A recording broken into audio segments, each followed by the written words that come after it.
Welcome to another episode of the Precision Health Pod, where we talk to the people building and experiencing the future of health. Today, we want to introduce Allie Egan, founder and CEO of Veracity Self-Care, where her team is pioneering hormonal wellness to get women back on a path to balance so they can look and feel their best. Allie, welcome to the show. We're so happy to have you. It's so good to be here. Thanks, Rachel. We'd love to get started with if you could just share a little bit more about yourself and how you got to where you are today. Sure. So my background has been in different consumer brands. I first started on the investor side. I was in an investor at a firm called L Catterton, investing in brands like Restoration Hardware and PF Chang's and a bunch of beauty brands. And through that experience, found my true calling. I say being on the other side of the table, wanting to really like build businesses and brands myself. And so I went to Harvard, like you, for business school, and then that's what I did. And I spent several years after that at Estée Lauder companies, working at La Mer, Clinique, and Origins. And then I was CEO of an apparel brand, Cynthia Rowley, here in New York. And then I sadly or hopefully I went through some personal health stuff like so many of us that gave me the idea, the inspiration, and really the conviction to leave and come and build Veracity. So long story short, when I was in business school, I broke out into basically eczema on my face. So that was rather alarming. I saw a dermatologist and they just assured me it was like irritation and it would go away. And I hoped it would go away, but it didn't. And I dealt with it for years and chalked it up to stress, right? Like so many of things we do, we're like, oh, I'm just stressed. And then separately, when I was in what I had thought was my dream job at Cynthia Rowley, and finally at a place where I thought I was, comfortable starting my family, we started trying and went through a pretty bad infertility battle with ectopic pregnancy and miscarriages and all that. And through that experience, I found myself in an infertility clinic getting my hormones tested. And only through that did I learn that I have Hashimoto's, so a thyroid imbalance, and this was the root cause of my infertility and also the root cause of this skin problem. Since understanding that, I have gone on to have two children. I've never had my skin issue again. And I'm actually not even on thyroid medication. So that's, the foundation of the inspiration for Veracity and why I am personally such a big believer in what you guys do as well in really helping people access their health. We say through the way they take care of themselves every day. So you don't have to wait till, till you're at your like the edge or, on the brink to get real answers. Yeah, it's much more about prevention than it is having to go through an experience like what you went through, only to find out that you could have tested this a really long time ago.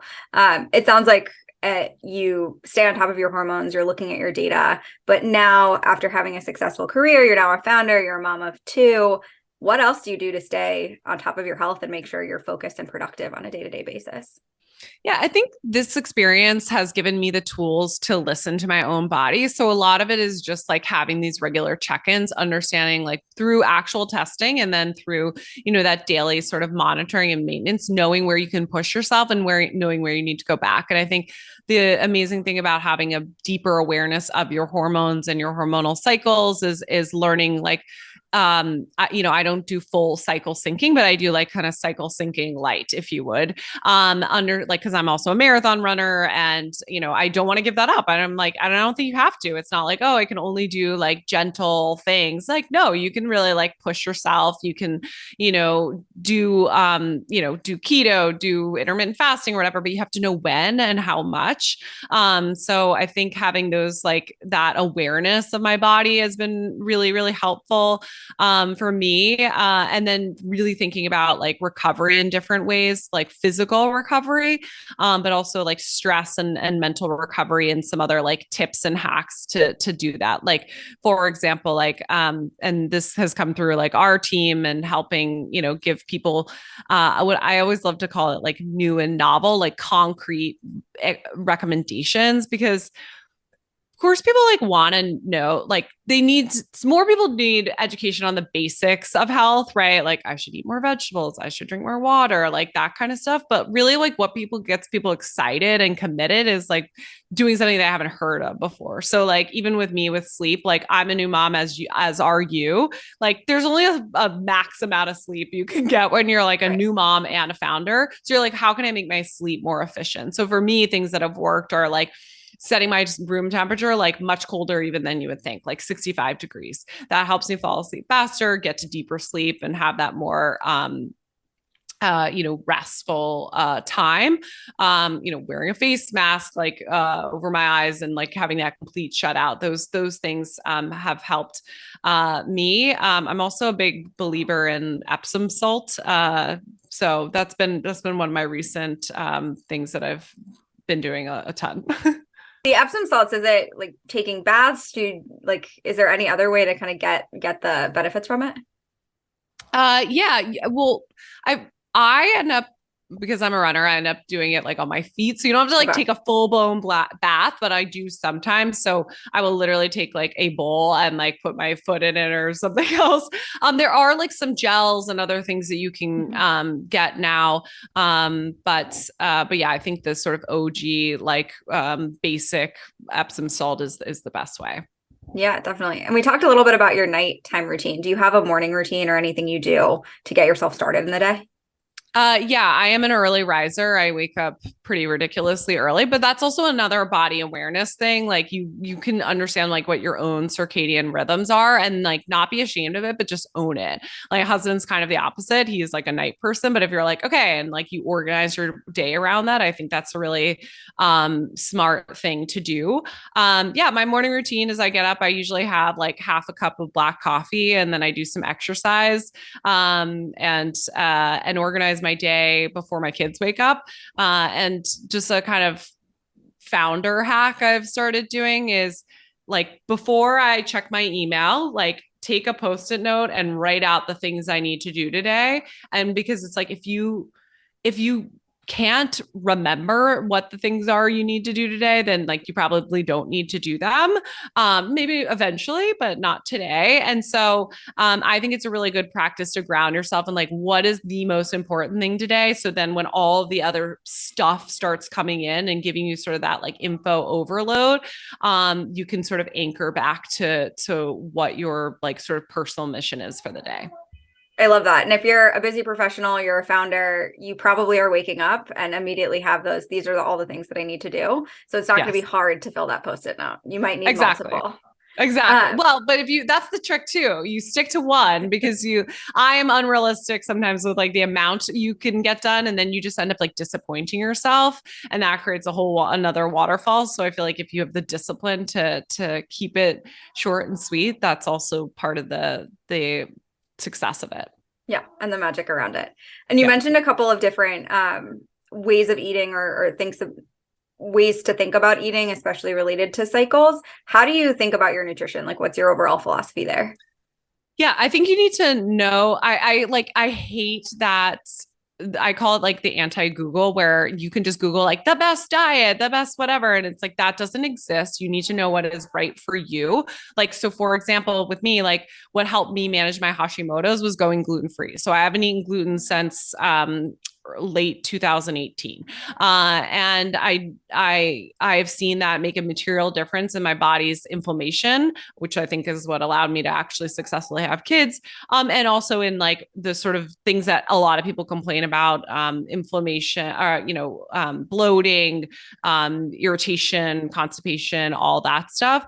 So that is something that like I routinely stick to. And then the other thing I love is when I get my hormones tested, then amping up foods that will rebalance some of those imbalances, right? So it's about things that you can add. So for example, like with thyroid, again, is just the easy example. Like I try to look for like things that are rich in selenium, like Brazil nuts, and like eating like 4 Brazil nuts a day, or looking for iodized salt because iodine is a key building block for for thyroid. So it's really about like just kind of like slight hacks that you can sort of add to your nutritional routine that are going to, be even better than supplementation sometimes because it's from the raw sources. And it's really based on what's going on in your body versus, again, I like the anti-Google. As you think about health, my wish is that the Googling goes away, that everyone has access to some sort of personalized approach based on what's going on for them, for their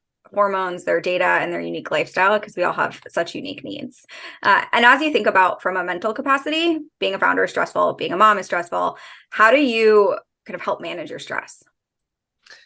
Yeah, that's evolved for me over time, and I think it will continue to evolve. And it's always about finding like what works for you right now. I've taken up a practice of what I kind of call like micro journaling. So it's not like a daily commitment or a long drawn out thing, but I will like at least weekly like try to like start writing and not have no intention behind it. And sometimes it's like cool, profound thoughts, and other times it's kind of just gibberish. But I think allowing your brain that, so we don't allow, especially as founders and as moms, you don't allow yourself that like free form mind wandering, which like the numerous studies have shown how valuable it is. It's essentially like REM sleep during the daytime, right? Like REM sleep is your most restorative. So that is something that's really helped me. And then also other just like small things.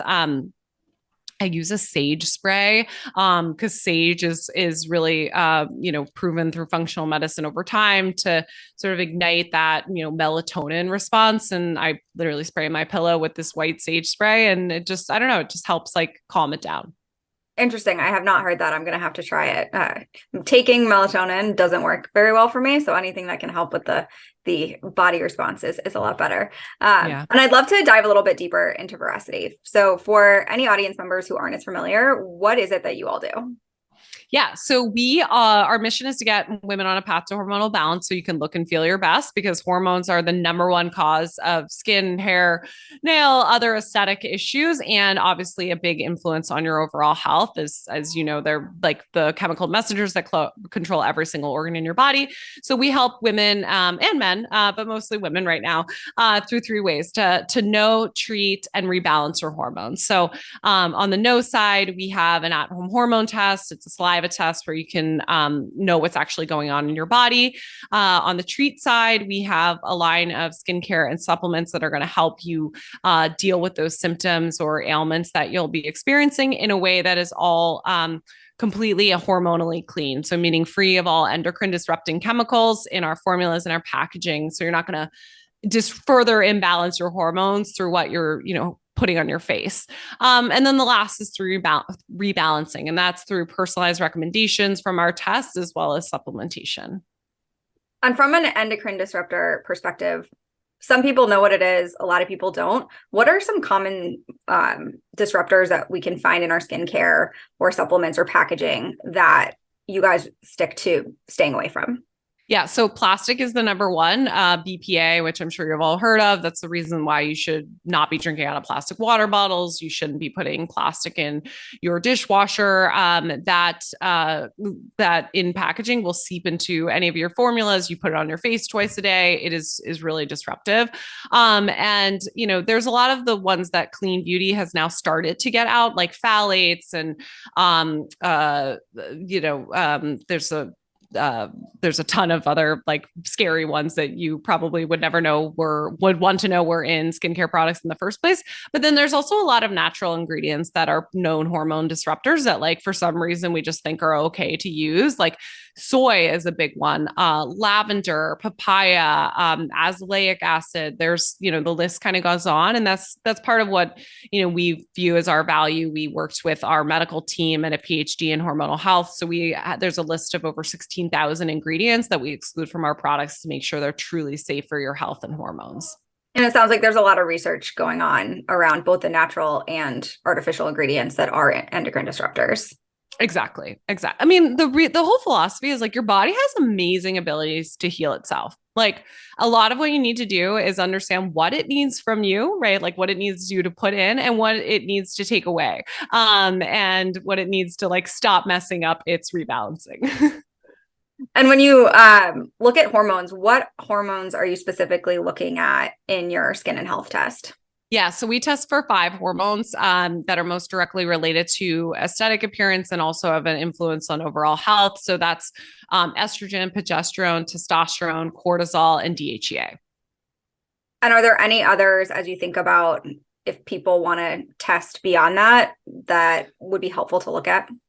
Yeah, so our test is a saliva test because it tests your bioavailable hormones, which is more relevant to sort of your aesthetic health. And honestly, because it's an easy, less painful method. So like when we're like with our mission being really to help people in the way they're caring for themselves every day, it's just much easier to take a saliva test. But I do, if like you're having real issues like thyroid, especially for women, I don't think enough women get their thyroid tested and true thyroid, not just TSH, but T3, T4. Sex hormone binding globulin is good to test, and how your body could be using or absorbing certain hormones, ferritin, vitamin D levels. Those are some of the key ones. Yeah, and what's surprising is vitamin D is more of a hormone than it is an actual vitamin, which most people don't understand. Yes, it is a hormone. Yeah, it's a hormone. And then as you think about all of this knowledge that you've clearly gained since going through the journey that you've gone through, what is your hope for kind of the education piece of this? Like, what is your goal for more women to understand? I mean, first of all, I want hormones to not be this shameful thing of like, she's just hormonal. You can't talk about it. Like, because that's how we make progress when people share and they're not ashamed.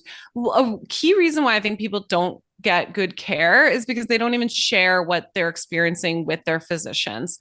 And that's also a symptom of how we're set up, because you go to a skin doctor and you just talk about your skin and you don't talk about the fact that your periods are regular and you can't sleep at night or these other things. So really being, I think like what I hope this education does, and that's how we honestly founded the brand. We started with our education platform first.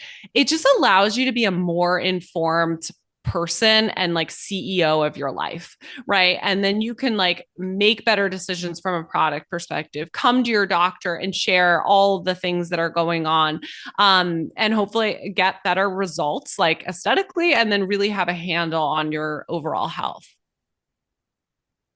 It's so important for people to understand too, because it's like, how can you take control? How can you be a partner with your provider instead of relying on your provider? Because so much of the healthcare industry is point care solutions. And if you're not talking about these other issues when you're at your skin doctor, there's nowhere they're going to know, but also they may not be trained in understanding how it holistically kind of works together. So the education piece is really so critical.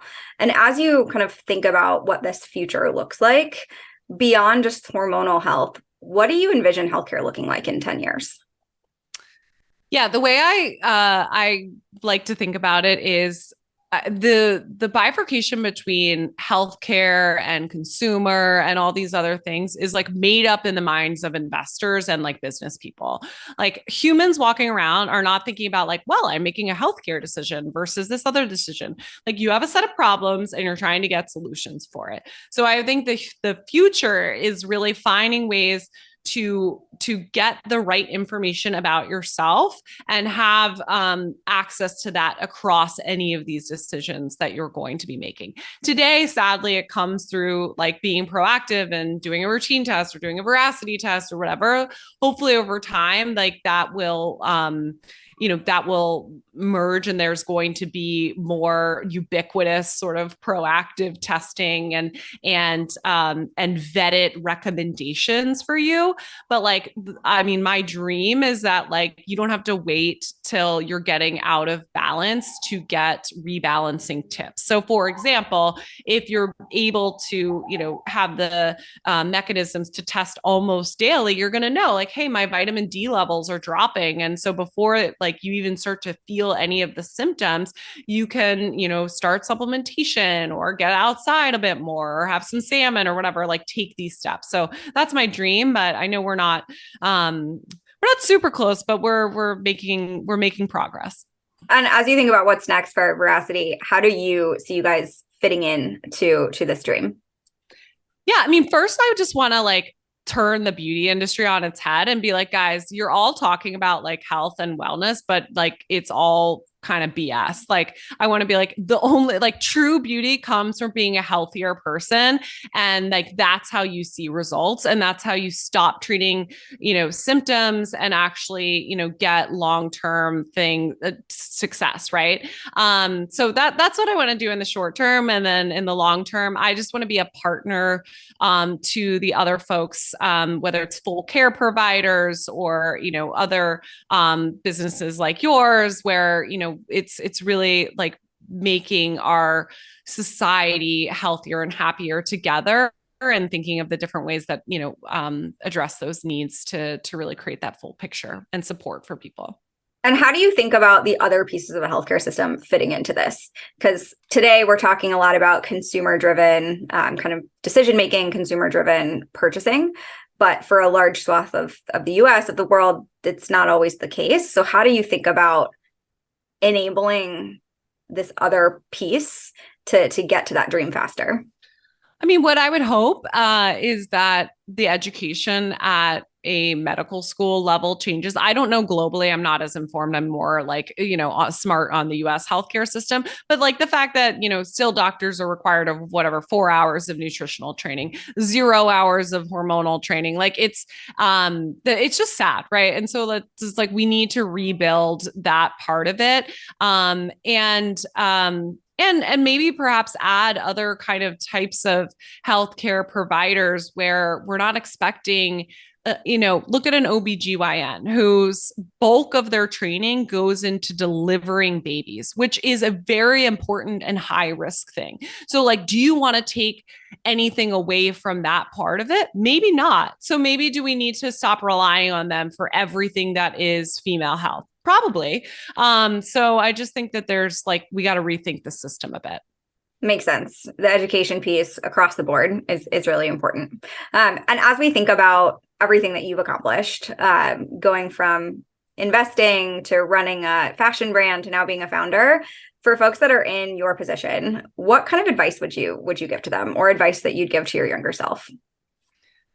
Well, it's funny. I did with my undergrad. They asked me to do a presentation, or like a talk, and they were like, "Oh, you mapped everything out so well." And I was like, "Oh, I don't really do that." So like, I guess the advice, or like taking the pressure off, would be like, look, you cannot map out your life.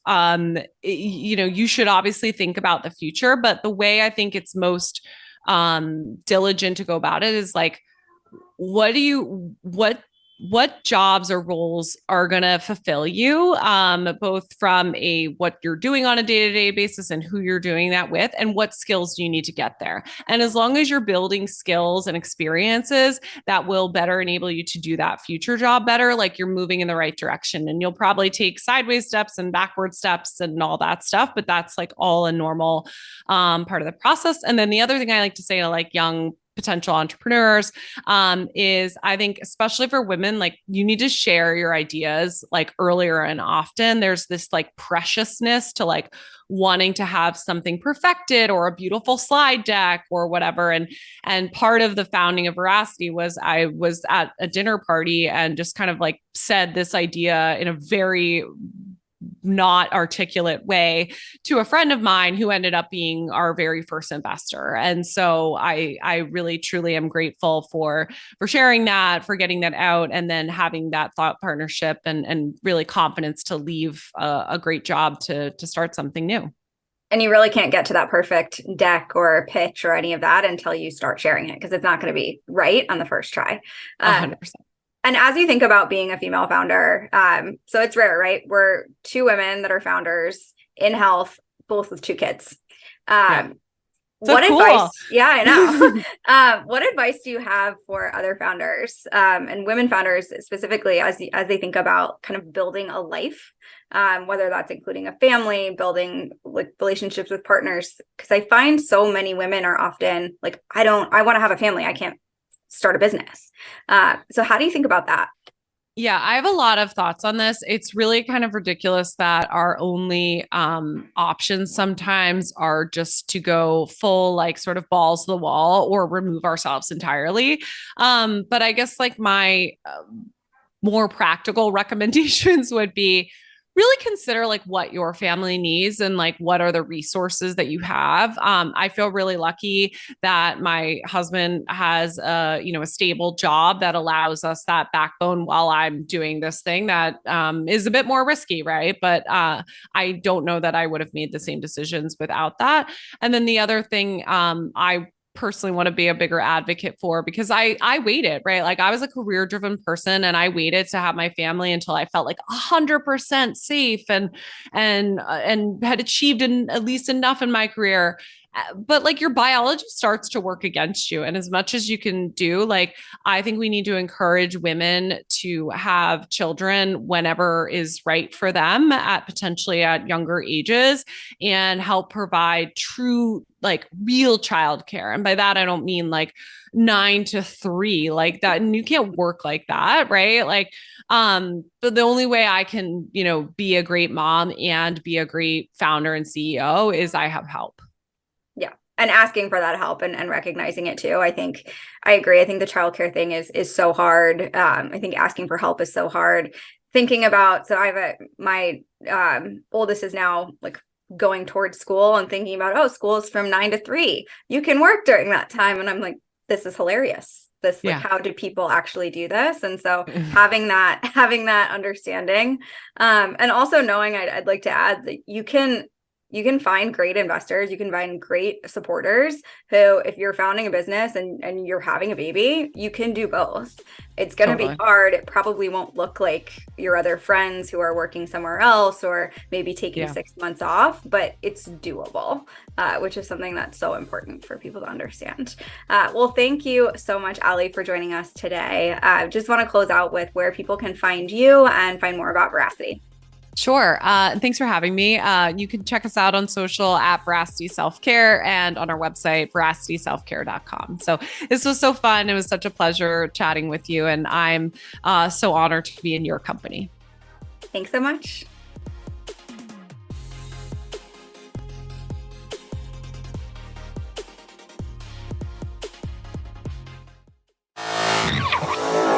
Madden and Mitchell Media.